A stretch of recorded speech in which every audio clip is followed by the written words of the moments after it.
نفسي حد يحس بيا ويطفي نوري. ازيك؟ طبعا كلنا عارفين ان السي بي يو اكتر مكون او اكتر جهاز.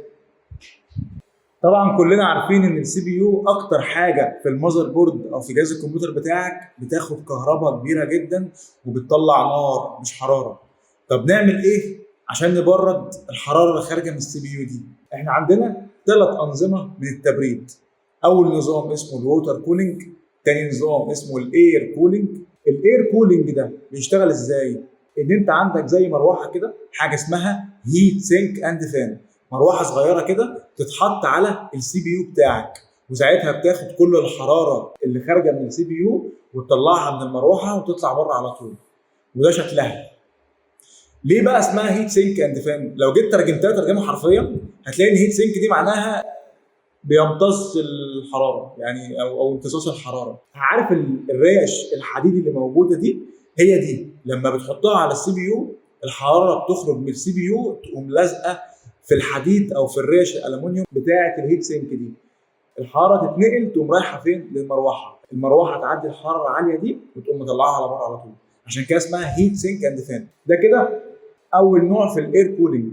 في برضه حاجه على جنب، حاجه اسمها معجون السنان او السيرمال بيست. زي ما احنا عارفين معجون السنان بالانجليزي يعني بيست او بيست، مش عارف يعني، بس ما علينا.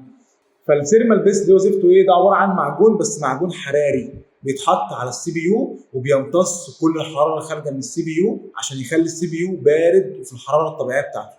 اخر واهم نوع معانا الووتر كولينج، وده عباره عن بيبقى فيه كده زي انابيب داخله على السي بي يو، انبوبه بيخش فيها السائل اللي هو شبه الميه كده، فالسائل ده لما يدخل على السي بي يو وهو بارد بياخد الحراره بتاعته، فالسائل نفسه بيسخن. ساعتها بيعمل ايه؟ بيلف في دوره كده معينه لحد ما يرجع تاني بارد ويقوم رايح تاني على السي بي يو وهكذا. عشان كده اسمه ووتر كولينج، لانه في سائل شبه الميه هو اللي بيقوم بعمليه التبريد. طبعا ده احسن واسرع، وحتى شكله حلو فيه الوان وار جي بي وبتاع، ولكنه اغلى بكتير.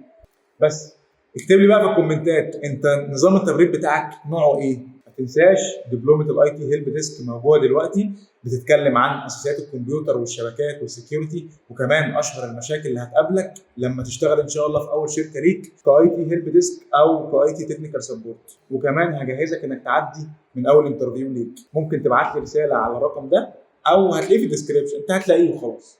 بس لحد هنا وكفايه. ما تنساش تصلي على النبي. اشوفك على خير. سلام.